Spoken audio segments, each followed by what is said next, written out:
Hey, this is Jackson. This is my OO on mansplaining. Well, actually, you should do it more like this. When you're speaking, you want to use inflection and hand gestures to get your point across. Have you ever thought about it that way? It might be too complicated, but at least you tried.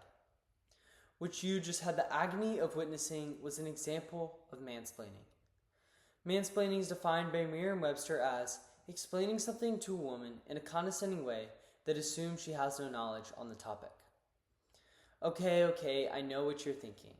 Is this guy mansplaining? The short answer is yes. The long answer is also yes. Although this may seem hypocritical, we need to bring attention to the dilemma of mansplaining so we can highlight its abuses. We'll begin by examining the development of mansplaining. Next, we'll look at how mansplaining relates to broader societal issues, before finally, we'll explore how to fix it. Mansplaining originated in the 2008 essay Men Explain Things to Me by Rebecca Solnit, where she tells a story of a party she attended, where a man she's talking to explained a book to her without realizing that she was the author. In this essay, she coined the term mansplaining to describe this behavior. But Solnit is not alone in her experience. Mansplaining is a common phenomenon felt by many, which has resulted in the term gaining widespread popularity. But what causes mansplaining? Starting at birth, boys and girls are socialized differently. Boys are encouraged to be confident, assertive, and to take charge, while girls are conditioned to be passive, polite, and accommodating. These values translate into adult behaviors.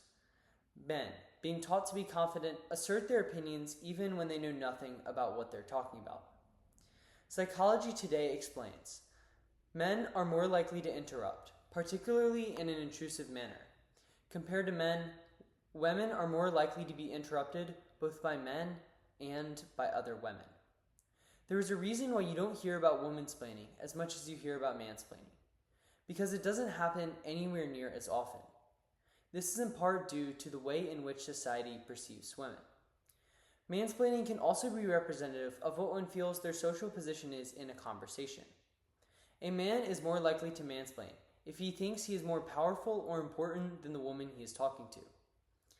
If one member of the conversation views their time as more important than the other, then they are more likely to mansplain.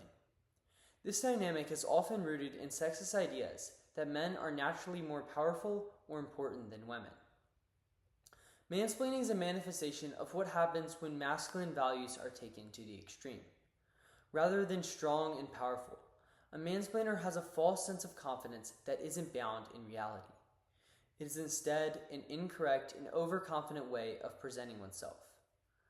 But it's not quite right to look at mansplaining as a deliberate attempt to demean women's abilities. Most men don't intend to mansplain. They do it subconsciously. But even when it's unintended, mansplaining can have far-reaching consequences.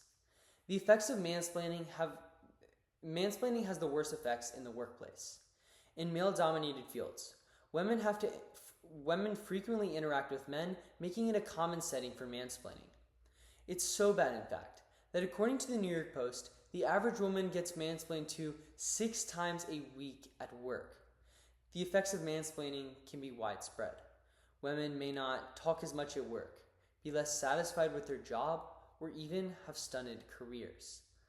We see that mansplaining has drastic effects for women, and it's very harmful.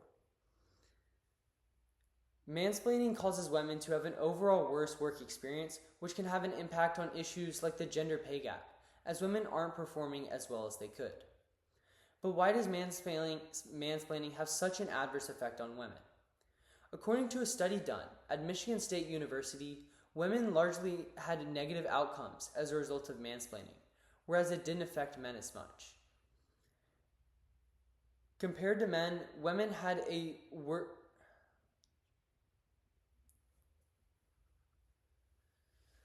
Mansplaining is more harmful to women as they usually view it as an inherent gender bias, while men just brush it off as being rude. Rebecca Solnit said, "The serious side of mansplaining has been lost. That's where the harm begins. At the end of the day, we need to realize that real people are being hurt by mansplaining. Women aren't getting the treatment they deserve, especially in the workplace.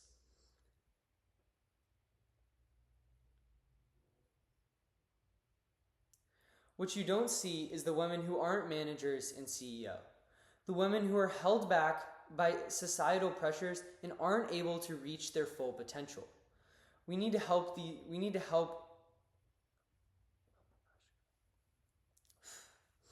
Despite these negative effects, I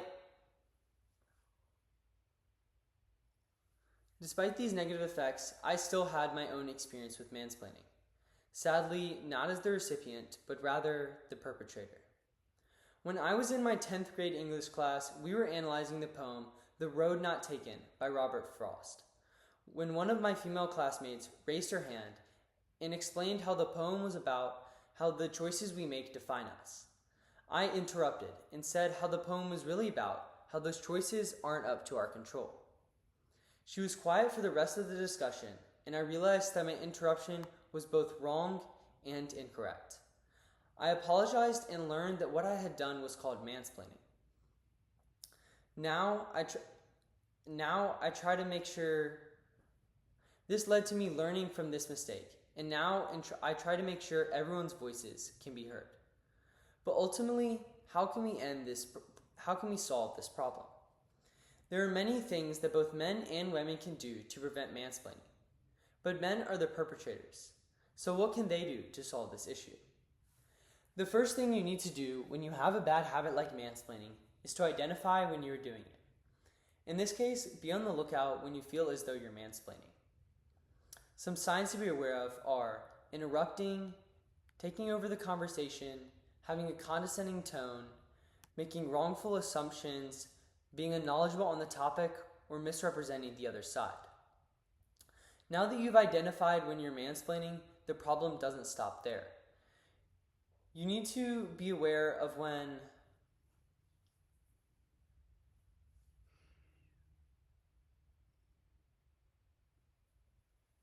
But before you even start speaking, you need to ask yourself the question, why am I in this conversation? Mansplaining happens when a man is giving an unwanted explanation to a woman. So before you even start speaking, you must ask if the woman wants an explanation. And even if she says yes, explain only what she asks you to explain. Don't go off on tangents and don't explain something she already knows. Now that you've entered the conversation, here are some things to be aware of. First, practice active listening. Actually listen to the woman you're talking to so you know what she needs to know. And don't interrupt and don't make wrongful assumptions. Second, recognize your role in the conversation. Are you more knowledgeable on the topic than the person you're explaining to? If not, then you should not be the one explaining, but rather asking for an explanation. But once you've stopped yourself from mansplaining, the problem doesn't end there.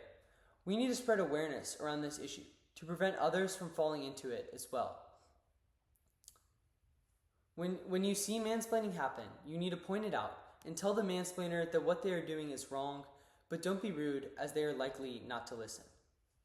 Make sure to model behavior for those around you.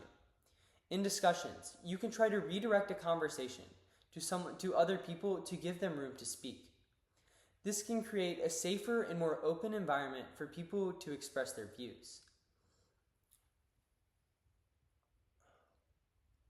Make sure to be an ally and stand up for those around you. We need to create a culture where condescension is replaced with curiosity and collaboration.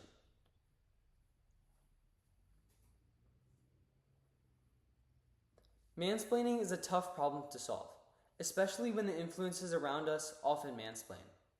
But it's an issue that's far too often neglected and needs our attention. At the same time, it's not something that can't be solved, and if all of us do our part in preventing mansplaining, it can eventually die out. So today, we first examined the development and origins of mansplaining. Next, we learned about how mansplaining relates to broader society before finally we figured out how to fix it. So I'll end today's speech with a joke. What is a mansplainer's favorite exercise? Jumping to conclusions. Thank you.